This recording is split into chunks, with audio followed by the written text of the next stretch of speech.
मैं कम से आइए। Good afternoon sir. Good afternoon sir. Good afternoon sir. बैठिए। Thank you sir. Pradeep Kumar, जी सर। हिंदी में जी। इंटरव्यू लेंगे या इंग्लिश में? हिंदी में सर। हिंदी में लेंगे। प्रदीप, अपने बारे में कुछ बताएं। सर मेरा नाम प्रदीप कुमार है। मैं उत्तर प्रदेश के अलीगढ़ ज़िले से हूँ। स्कूली शिक्षा मैंने अलीगढ़ से ही प्राप्त की है। स्कूली शिक्षा के पश्चात बीटेक मैंने आईआईटी रुड़की से इलेक्ट्रिकल इंजीनियरिंग में की है। बीटेक करने के बाद 2 वर्ष मैंने स्टील अथॉरिटी ऑफ इंडिया के बोकारो स्टील प्लांट में 2 वर्ष मैनेजमेंट ट्रेनी के तौर पे कार्य किया है। उसके बाद इंडियन इंजीनियरिंग सर्विसेज एग्ज़ाम 2015 के माध्यम से मिनिस्ट्री ऑफ पावर के सेंट्रल इलेक्ट्रिसिटी अथॉरिटी में मैंने असिस्टेंट डायरेक्टर के तौर पे ज्वाइन किया था। वर्तमान में मैं एक regional office northern regional power committee में एग्जीक्यूटिव इंजीनियर के पद पे तैनात हूँ। बहुत अच्छे। और मेरी रुचि चेस खेलना है। बहुत अच्छे। प्रदीप, ये बताएं कि आपका एक specialised wing of the government में काफ़ी अनुभव हो गया, जी। तो उस अनुभव को छोड़ करके, उस अनुभव और अपने जो विधाएं प्राप्त की होंगी वहाँ, उसको छोड़ करके आप सिविल सर्विस जैसे जनरल सर्विस में क्यों जाना चाहते हैं? जी। सर इसका एक कारण है कि कोई भी जो समस्या या प्रॉब्लम होती है वो मल्टी डायमेंशनल प्रॉब्लम होती है। जी। उदाहरण के तौर पे अगर हम मेरा जैसे टेक्निकल फील्ड इलेक्ट्रिसिटी से संबंधित है, तो टेक्निकल के साथ साथ कुछ अन्य आयाम भी इसमें साझा रहते हैं। जैसे पॉवर्टी हो सकती है, बिल्कुल। फिर इलेक्ट्रिसिटी का डायरेक्ट इम्पैक्ट इंडस्ट्री पे पड़ेगा। तो रियल लाइफ चैलेंजेस जो होते हैं वो मल्टी डायमेंशनल होते हैं। सिविल सर्विसेज में मुझे ये मल्टी डायमेंशनल प्रॉब्लम्स को टैकल करने की एक अपॉर्चुनिटी मिलेगी। वो तो बात आप जो बोल रहे हैं कि इलेक्ट्रिसिटी भी जो है जी। उसके जो स्टेक्स हैं वो मल्टी डायमेंशनल है, राइट सर। तो वो अपॉर्चुनिटी तो आपको यहाँ भी मिल रही है। सर यहाँ पे electricity as a technical prime engine of growth, है ना, बहुत मिलेगा आपको। सर यहाँ पर टेक्निकल साइड पे ज़्यादा अपॉर्चुनिटीज़ हैं, लेकिन इन जनरल जो अदर आयाम हैं उन पे थोड़ा एक्सपोजर उतना नहीं है जितना सिविल सेवाओं में सर रहेगा। जी। लेकिन देखिए, आजकल बात की जा रही है सस्टेनेबिलिटी की। जी। सस्टेनेबिलिटी जो है कीवर्ड है, और सस्टेनेबिलिटी में केवल टेक्निकल नहीं आता है बल्कि सोशल इकोनॉमिक सभी चीजें आती हैं। Right sir. ओके। जी। तो आप तो सेंट्रल इलेक्ट्रिसिटी अथॉरिटी में हैं, अथॉरिटी में हैं आप। जी। ओके। जो पूरी प्लानिंग करती है, तो वैसी स्थिति में तो आपको पूरी अपॉर्चुनिटी ही मिल रही है कि आप मल्टी डायमेंशनल जो है फैसेट्स हैं उनको आप कर सकें। और जैसा मैंने बताया, इलेक्ट्रिसिटी तो बहुत ही महत्वपूर्ण चीज़ है। जी। सर जो सेंट्रल इलेक्ट्रिसिटी अथॉरिटी का सर जो विज़न मिशन है वो टेक्निकल साइड से संबंधित ज़्यादा है ओके। सर। जी। चलिए, मैं एक क्वेश्चन आपसे और पूछूंगा। जी। ये मुझे बताइए कि as a central electricity authority में आप काम कर रहे हैं और रिन्यूएबल एनर्जी पर भारत ने काफ़ी एम्बिशियस टारगेट भी रखा है, काम भी बहुत ज़्यादा कर रहे हैं। तो सेंट्रल इलेक्ट्रिसिटी अथॉरिटी उतनी बड़ी मात्रा में renewable energy, most of it जो इंटरमिटेंट नेचर का है, उसको अपने ग्रिड में इंटीग्रेट करने के लिए क्या कर रही है? जी। सर जैसा आपने बताया रिन्यूएबल एनर्जी इंटीग्रेशन एक चैलेंज रहता है। इंटरमिटेंट नेचर की वजह से जो हम देखते हैं सोलर और विंड का संक्षेप में दीजिए, देखिए इतना जी। टाइम नहीं है हम लोग। जी। सर रिन्यूएबल एनर्जी इंटीग्रेशन के लिए कुछ टेक्निकल दिशा में प्रयास हो रहे हैं जिसमें ग्रिड का इनर्शिया स्पेशली जो एक चैलेंज रहता है रिन्यूएबल एनर्जी इंटीग्रेशन पे, उस पर कार्य किया जा रहा है। दूसरा sir international solar alliance Bharat की लीडरशिप में, इसमें जो tropic of cancer and tropic of capricorn के मध्य जो देश हैं उनको एक वैश्विक ग्रिड से जोड़ने का प्रयास है, जिसमें इंटरमिटेंसी ऑफ जो सोलर एनर्जी है वो कम हो जाएगी क्योंकि सोलर इंटरनेशनल सोलर अलायंस है या one sun one world one grid से? Sir one sun one world one grid है और इंटरनेशनल सोलर अलायंस से संबंधित है सर, जो जिसमें जनरेशन के बारे में, जनरेशन एंड इट्स एप्लीकेशन है, it's not about transmission distribution. Sir one sun one world one grid में जो एक इंटरनेशनल ग्रिड बनेगी जिसकी जो कैपेसिटी है 2700 गीगावाट अराउंड 2050 तक, तो जी रहेगी सर। प्रदीप, आप अलीगढ़ से आते हैं जी और हाल फिलहाल में अलीगढ़ काफ़ी चर्चा में रहा। जी तो मैं समझता हूँ कि आपको कारण पता होगा कि किस कारणवश अलीगढ़ आजकल चर्चा में है। जी सर 3 मुख्य कारण हैं। पहला पहला जो कारण है सर, अलीगढ़ जो लॉक इंडस्ट्रीज़ के लिए फेमस है, तो लॉक्स को जीआई टैग मिला है सर, ताले जो बोलते हैं हम। दूसरा कारण है सर, अलीगढ़ का जो नाम है वो लोकल जो काउंसलर्स हैं उन्होंने चेंज करने की मांग की है और हरिगढ़ में उन्होंने रेजोल्यूशन पास किया है। दूसरा कारण यह। तीसरा सर, अलीगढ़ में एक विश्वविद्यालय, अलीगढ़ मुस्लिम विश्वविद्यालय है, जी।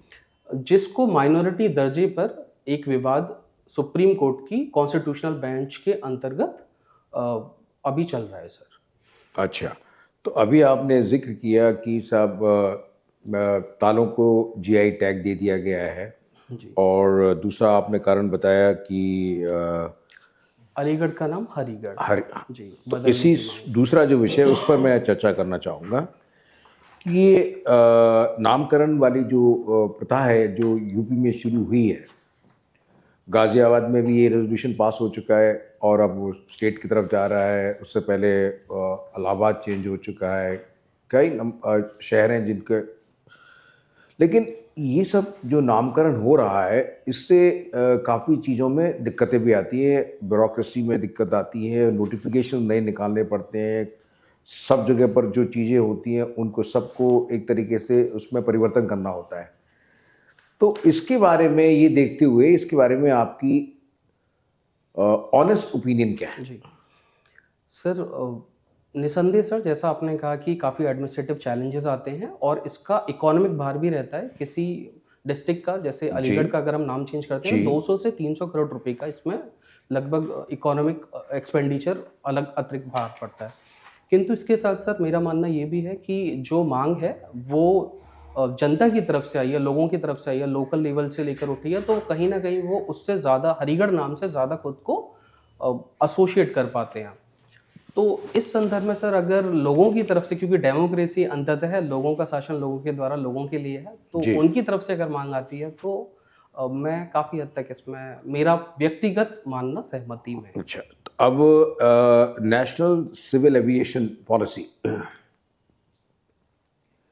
एक डॉक्यूमेंटेड, अब आजकल ये डॉक्यूमेंटेड हो गया है और इसमें काफ़ी चीज़ों का विवरण है। मुझे बुलेट पॉइंट में बताइए, जो विस्तृत रूप से नहीं, 3 ऐसी क्या मुख्यतः चीज़ें हैं इस पॉलिसी में जो कि इस समय कार्यरत हैं और जिस समय अभी कार्य चल भी रहा है? सर मैं माफ़ी चाहूँगा, इसके बारे में मैं अभी अवगत नहीं हूँ सर। उड़ान के बारे में कुछ पता है आप? उड़ान के बारे में सर, जो भारत में उड़े देश का आम नागरिक, इस तरह से संबंधित ये एक पॉलिसी है उड़ान। क्या पॉलिसी है जी? जिसमें जिसमें जो देश के विभिन्न स्थानों को एयर कनेक्टिविटी के माध्यम से कनेक्ट करना है। तो कुछ जगह, जो छोटी जगह हैं जहाँ पे एयरपोर्ट वाइबल नहीं होता, तो ऐसी स्थानों से चलने वाली फ्लाइट को वाइबिलिटी गैप फंडिंग के माध्यम से उसको इकोनॉमिक वाइबल बनाने की दिशा में प्रयास है, और एक सामान्य आदमी एयर के ठीक है, माध्यम से। मैं आपका पॉइंट लेता हूँ। आप यूपी से आते हैं, यूपी की 2 ऐसी कौन सी शख्सियत हैं जिसने आपके जीवन पर प्रभाव डाला पॉजिटिवली? तो मैं सोचना चाहूँगा। बिल्कुल सोचिए, आपको 2-3 सेकंड देता हूँ मैं।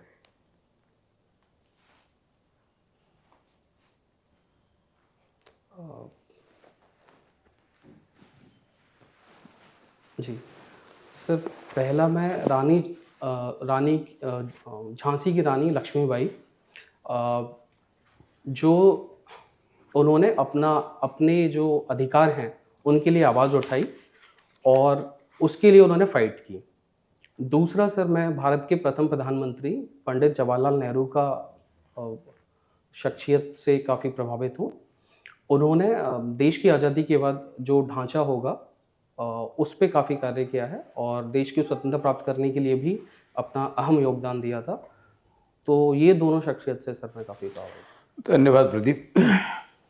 Over to next member. हूँ। जी सर। आपने आईआईटी रुड़की से इलेक्ट्रिकल इंजीनियरिंग की है।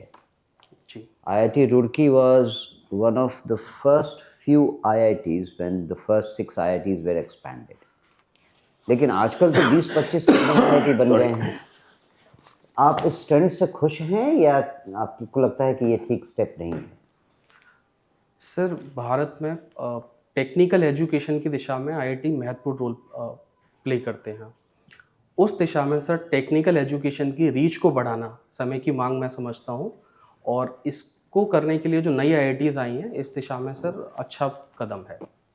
बहुत सारे IITs तो ऐसे हैं जो केवल नाम के IITs हैं, ना तो बिल्डिंग है ना प्रोफेसर्स हैं। केवल आप स्टूडेंट्स को ले लेते हैं, उसको यहाँ वहाँ रख के कहीं किसी इंफ्रास्ट्रक्चर में। पहला तो 5-6 बैचेज ऐसे हैं जो कि जिन्होंने फॉर्मल पढ़ाई कभी की ही नहीं। तो आपको लगता है कि इससे कोई फ़ायदा है या घाटा ही है? सर हम इंजीनियर तो खड़ा कर रहे हैं लेकिन उनको किसी काम का नहीं बनाते हैं। सर जब ये इस तरह के सर स्टेप्स लिए जाते हैं तो आगामी कुछ समय के लिए कुछ छोटे तौर पे चैलेंजेस आते हैं। जैसे सर आपने कहा आईआईटी मंडी आईआईटी रुड़की में 2 वर्ष के लिए चलाई गई थी।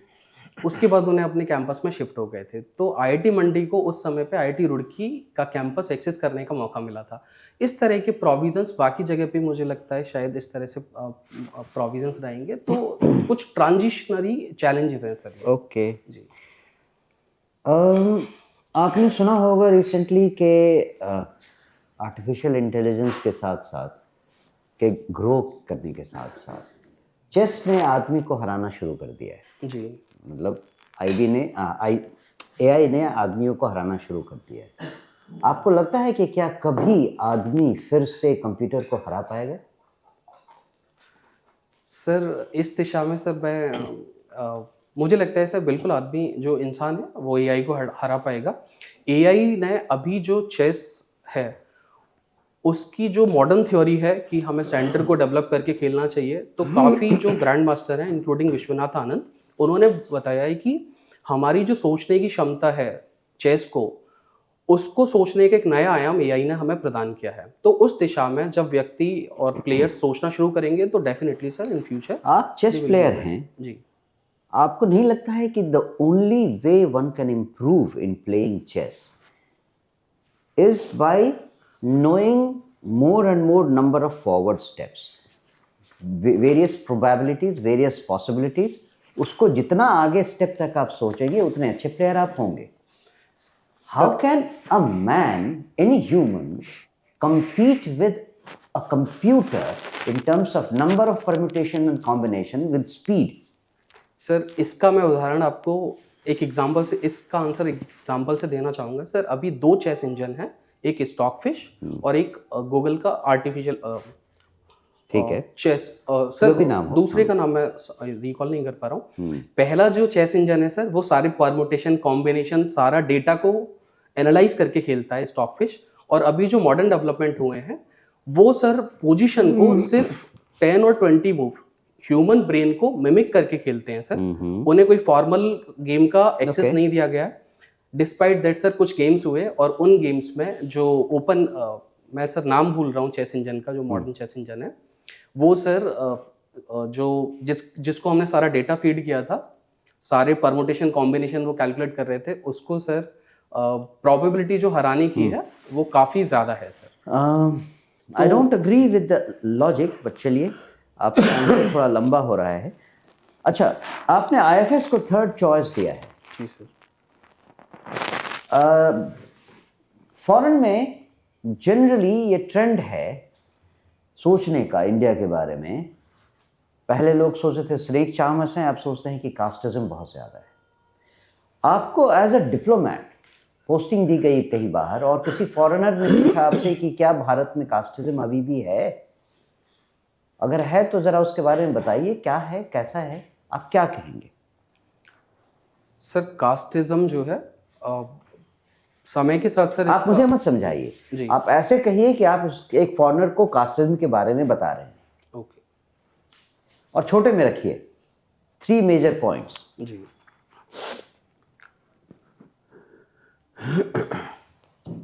सर कास्टिज्म जो है इंडिया में कम हुआ है।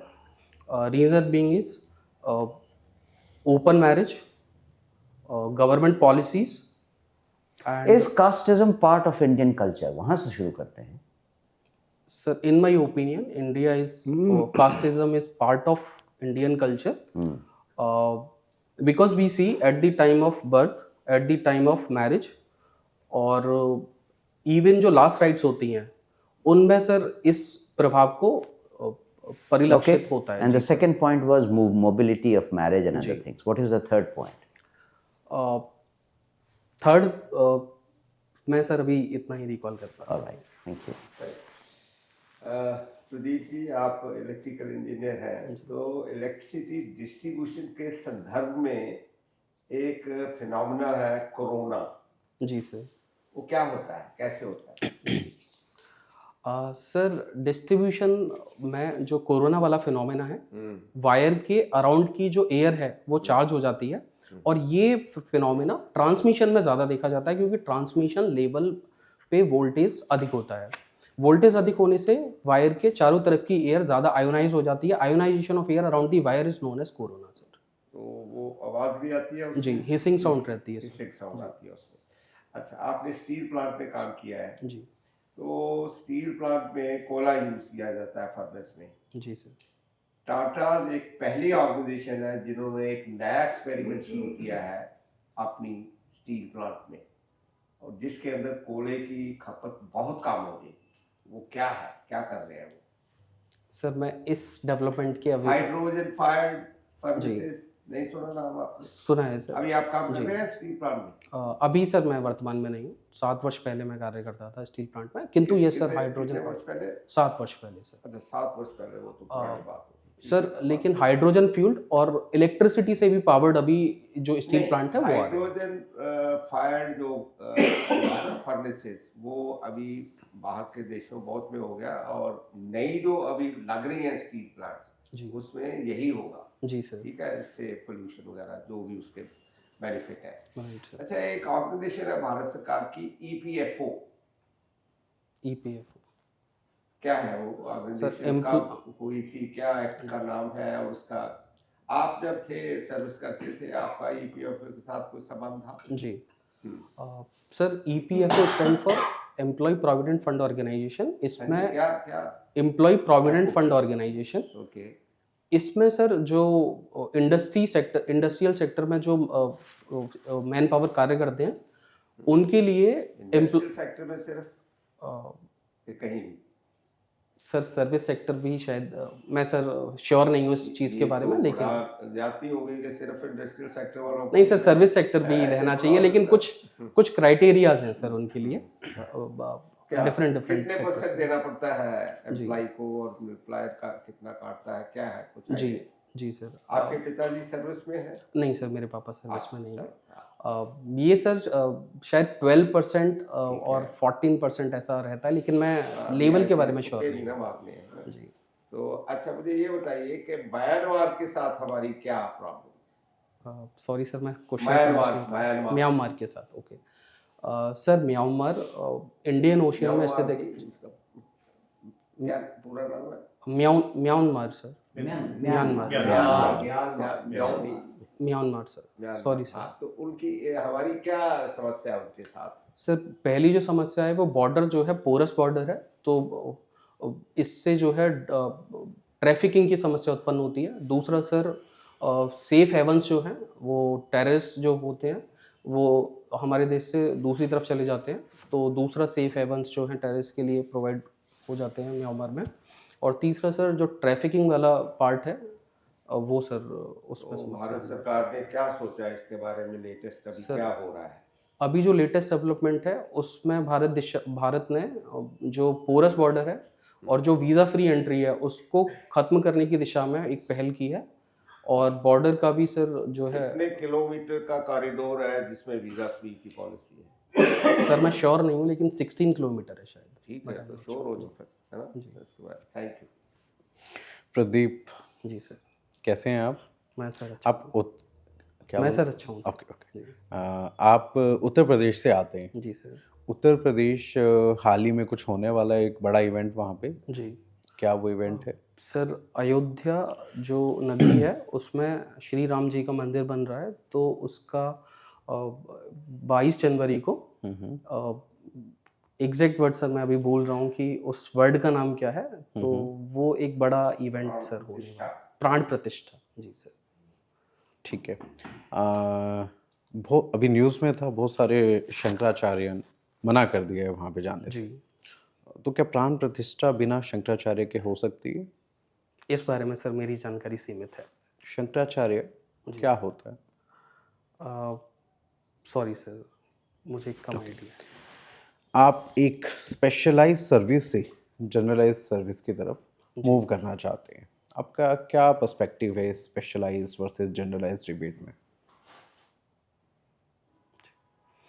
सर जैसा मैंने पहले बताया कि जनरलाइज सर्विसेज में हमें ओवरऑल जो प्रॉब्लम्स हैं उन पे एक साथ कार्य करने का मौका मिलता है, और टेक्निकल फील्ड में जो प्रॉब्लम्स हैं उनके कुछ आयाम का हम एक्सपर्ट इनपुट ले सकते हैं। जैसे कि अगर मुझे इलेक्ट्रिसिटी सेक्टर की मैं उदाहरण दूं, मुझे अगर लॉसेस कम करने हैं तो इलेक्ट्रिसिटी सेक्टर में मैं उनसे एक्सपर्ट एडवाइस ले सकता हूँ कि कैसे मैं लॉसेस कम कर सकता हूँ। लेकिन मुझे पुअर को भी इलेक्ट्रिसिटी 24/7 दे रही है, तो उसके लिए मैं जो इकोनॉमिक एक्सपर्ट्स हैं उनसे मैं ले सकता हूं। तो जर्नलिस्ट का जो रोल रहता है वो किसी प्रॉब्लम में सभी एक्सपर्ट की एडवाइस को समाहित करके एक ऑप्टिमम सॉल्यूशन निकाले। तो मेरा मानना सर मैं इस तरह से देखता हूँ journalist versus technical. You come from electrical engineering background. जी सर। आप आते हैं इलेक्ट्रिकल इंजीनियरिंग बैकग्राउंड से, कुछ नई इन्वेंशंस बताइए। जी सर, पहली जो इन्वेंशन है वो स्मार्ट ग्रिड की इन्वेंशन है। अभी तक जो इलेक्ट्रिसिटी है वो वन वे होती है, यानी डिस्कॉम से कंज्यूमर तक फ्लो होती है। तो इस दिशा में स्मार्ट मीटरिंग और स्मार्ट ग्रिड की सहायता से टू वे फ्लो हो जाएगा सर। दूसरा सर है micro grid. Sir micro grid में एक छोटा सा एरिया अपनी ये जो है ग्रिड को मैनेज कर सकता है। तीसरा डेवलपमेंट सर आइलैंडिंग स्कीम है। आइलैंडिंग स्कीम में सर 2012 में इंडिया के नॉर्दर्न रीजन में हमने एक ब्लैकआउट देखा था। उस सिचुएशन से बचने के लिए जो दिशा में प्रयास किया जा रहा है वो आइलैंडिंग स्कीम है। उस केस में अगर कैस्केडिंग ट्रिपिंग होती है फीडर्स की, तो कुछ एक आइलैंड सर्वाइव कर जाएगा ताकि हमें ब्लैक स्टार्ट ना करना पड़े इलेक्ट्रिसिटी को रिवाइव करने के लिए। इलेक्ट्रिकल व्हीकल्स की डिमांड भारत में बढ़ रही है। जी सर। हमें सबको पता है कि इंफ्रास्ट्रक्चर से रिलेटेड चैलेंजेस भारत फेस कर रहा है। इसके अलावा क्या क्या चैलेंजेस भारत को सामने आ सर रहे हैं? पहला जो चैलेंजेस है वो कॉस्ट ऑफ इलेक्ट्रिक व्हीकल्स ही है, क्योंकि बैटरी का जो प्राइस है और जो कंबशन इंजन जो रहते हैं उससे प्राइस अधिक होता है। दूसरा सर चार्जिंग इंफ्रास्ट्रक्चर जैसे आपने बताया। तीसरा है जो बैटरी है उनमें फायर वाले जो केसेस हैं यानी सेफ्टी वो भी देखी गई है। और चौथा जो आगामी वर्षों में आएगा वो सर ई वेस्ट को डिस्पोज करने से संबंधित हम जो चैलेंजेस फेस करेंगे। लास्टली आपने हॉबीज़ में चेस लिखा है। जी सर। अब चेस के हाईएस्ट और लोएस्ट टाइटल बताएं please. Sir highest title grand master है और लोएस्ट टाइटल इंटरनेशनल मास्टर से शुरू होता है sir. Recently, there was a news. 84 GMs are from India. Right sir. How many are from UP? Sorry sir, मैं इसके बारे में पढ़ लूँगा सर अभी। Maximum GMs किस राज्य से आते हैं? सर सदर्न स्टेट से आते हैं, लेकिन नाम मैं अवेयर नहीं हूँ अभी कि कौन सी स्टेट है वो। Okay. My last question would be from Uttar Pradesh again. Uttar Pradesh 1 trillion GDP का बहुत वो चल रहा है न्यूज़ के अंदर। कैसे होगा ये पॉसिबल? क्या उत्तर प्रदेश इस चीज़ के लिए रेडी है? सर उत्तर प्रदेश जो है वो अगर ज्योग्राफी के टर्म्स में देखें तो प्लेन एरिया से ब्लेस्ड है। कनेक्टिविटी वाइज भी उत्तर प्रदेश काफ़ी अच्छी लोकेशन में है। सर्विस सेक्टर उत्तर प्रदेश में काफ़ी बूम किया है रिसेंट ईयर्स में। और एग्रीकल्चर में प्रोडक्टिविटी के दिशा में भी सर जो ग्रीन रिवॉल्यूशन हुआ था वो वेस्टर्न यूपी से फर्स्ट फेज में वेस्टर्न यूपी भी था। तो सर एग्रीकल्चर इंडस्ट्री सर्विस तीनों सेक्टर्स की दिशा में जो प्रयास हैं उनसे 1 ट्रिलियन का टारगेट सर आगामी भविष्य में हम देख सकते हैं, अचीव किया जा सकता है सर। ठीक है Pradeep, thank you. Thank you sir.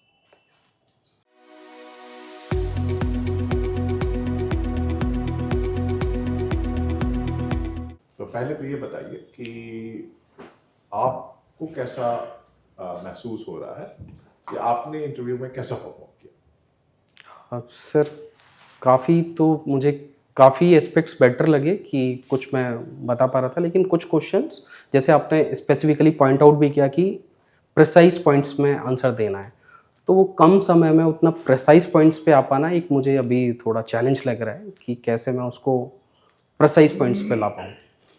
और ये दूसरा मैं समझता हूँ कि पैनल के सभी मेंबर्स का जी आपके बारे में यही अनुभव है। आप पहले कभी इंटरव्यू दिए हैं सिविल सर्विस नहीं सर, ये मेरा फर्स्ट इंटरव्यू फर्स्ट इंटरव्यू है और कोई मॉक इंटरव्यूज भी दिए हैं आप? एक सर दृष्टि आईएएस में मैंने दिया है हुआ ना? इंटरव्यू आपका है कब? 9 फरवरी को सर। 9 फरवरी को है, तो अभी टाइम है आपके पास में और अच्छा टाइम है, आप प्रिपेयर भी कर सकते हैं।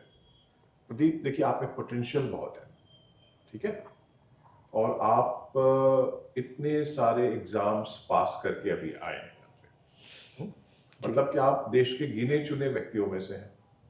लगभग 3000 कैंडिडेट्स होंगे जो इंटरव्यू के लिए आ रहे हैं। आप उन 3000 140 करोड़ लोगों में आपको 3000 तो वो कॉन्फिडेंस आप में झलकना चाहिए। ओके, ठीक है, ठीक है सर। वो कॉन्फिडेंस हम लोग नहीं देख रहे हैं। जो कॉन्फिडेंस झलकना चाहिए एक लीडर के रूप में, एक सिविल सर्वेंट के रूप में जो आपके पास होना चाहिए, वो नहीं है। और कॉन्फिडेंस आएगा कैसे? कॉन्फिडेंस कई चीजों से आएगा। अगर आपकी तैयारी अच्छी होगी तो आपका कॉन्फिडेंस बेटर होगा, है ना? मैं आपके उसके बारे में आऊँगा कैसे आप बेटर कर सकते हो उसको, लेकिन हम लोग पहले शुरुआत करते हैं कि आप किस तरह से आपने अपने आप को किस तरह से प्रेजेंट किया। तो प्रेजेंट करने का 2 पार्ट्स हो गए, है ना? एक है वर्बल और दूसरा है नॉन वर्बल, ठीक है? जी सर। तो नॉन वर्बल कम्युनिकेशन में अगर हम लोग आ जाते हैं तो सबसे पहले देखते हैं कि भाई ये आदमी का लुक कैसा है, ठीक है? अभी जो है आप यही ड्रेस पहन के जाएंगे? नहीं सर, ये ड्रेस मैं हाँ, नहीं तो पहन फिर रहा आप जी। आप जब आए हैं यहाँ मॉक इंटरव्यू में तो आप ये समझ के आना चाहिए विथ ऑल सीरियसनेस कि आप वास्तविक इंटरव्यू बोर्ड फेस कर रहे हैं, तभी तो आप वास्तविक स्थिति से अवगत हो पाएंगे जी सर। और इंटरव्यू बोर्ड आपके बारे में सही ओपिनियन, आपको सलाह दे सकेगा, ठीक है? तो आप ड्रेस प्रॉपर रख लें। जी सूट अगर है तो ठीक है, आप चूंकि सर्विस में हैं, डिप्टी डायरेक्टर हैं, यू कैन अफोर्ड, है ना? फॉर्मल शूज पहने, पॉलिश्ड रहे, शेविंग, है ना? आपने शायद आज नहीं किया हो या यहाँ कट है उसके चलते नहीं कर पाए हो, वट एवर इट, जी जो है ना, हेयर को ठीक से कॉम्ब कर ले, ठीक है? ये सारी चीजें एक वो देख लें। सेकंड जो है, हाथ को कंफर्टेबल रखें। ओके तो सिटिंग पोस्चर में थोड़ा सा पीछे खिसक करके, आप लंबे हैं, छोटे नहीं हैं, पीछे खिसक के,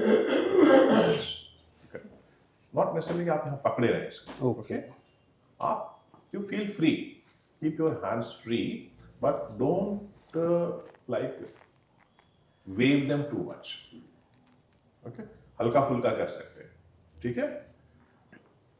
Most importantly, you must smile also, carry your smile, happiness permeates, ठीक है? You have to keep your interview board happy, okay?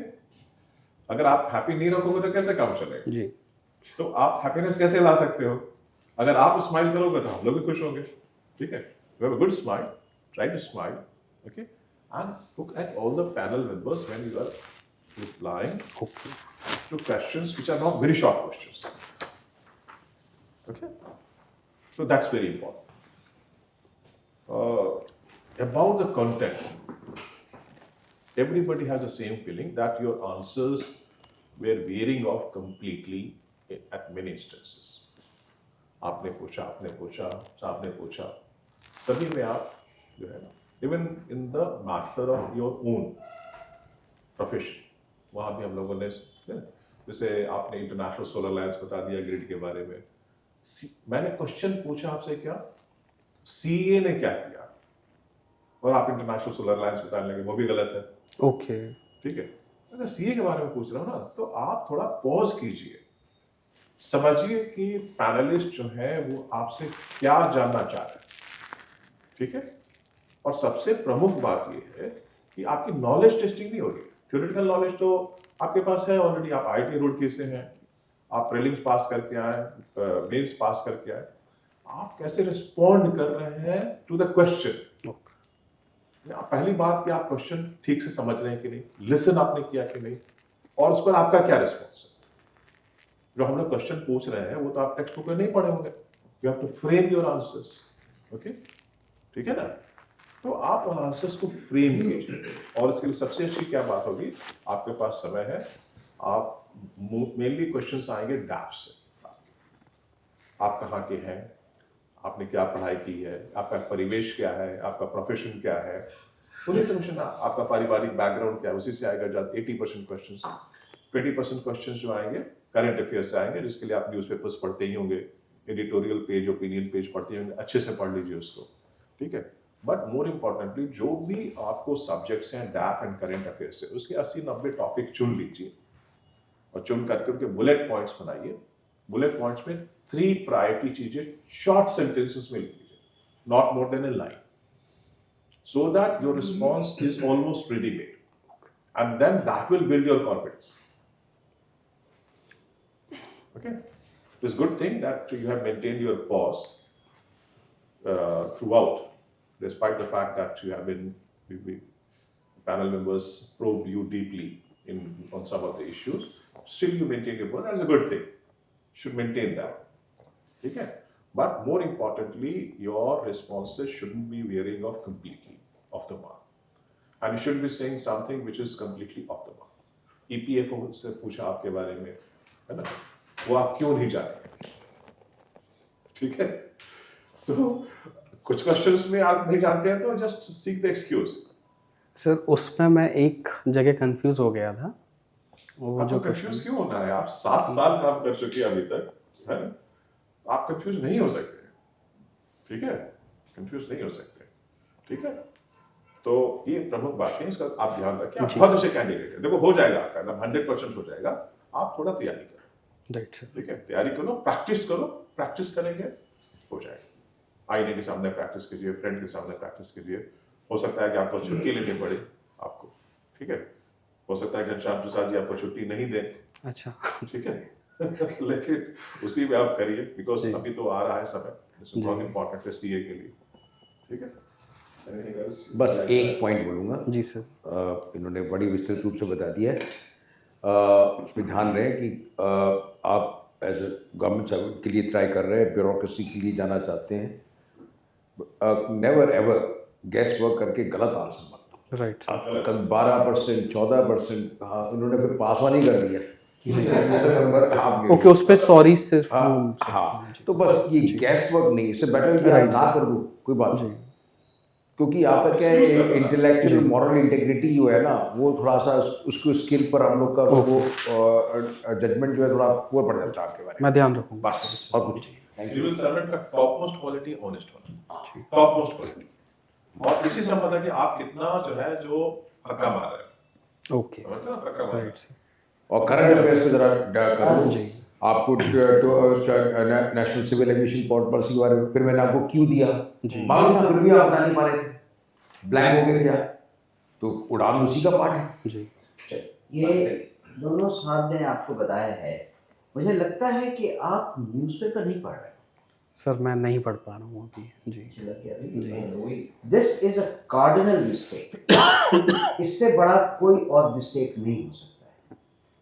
Specially जब आपका इंटरव्यू डेट आए तो उस दिन का और उससे कम से कम 2 दिन पहले का न्यूज़पेपर चार्ट जाना जरूरी है। ओके सर, और उसको ऐसे पढ़िए कि आपके डैप से रिलेटेड जो भी इश्यूज हैं वो तो ज़रूर पूछे जाने की संभावना है।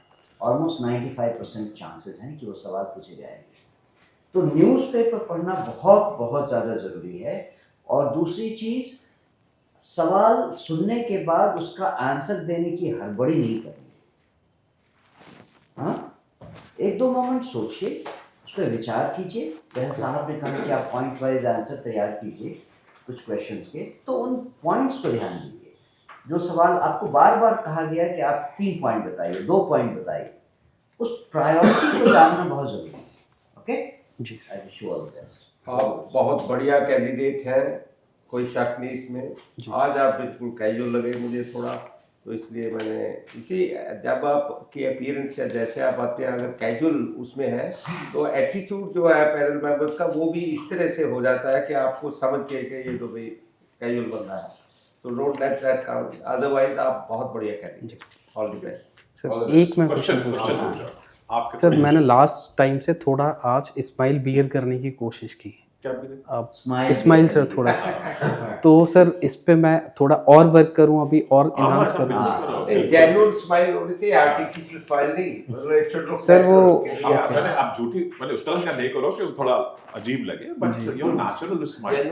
देखो बताओ, ऐसा गलती मत कर देना कि आंसर दे नहीं पा रहे हो फिर स्माइल दे दो, तो आपका मौकी हो जाएगी। Right sir. बट लेकिन आपको इतना बताऊं, आपको पॉजिटिव साइड बता रहा हूं आपको।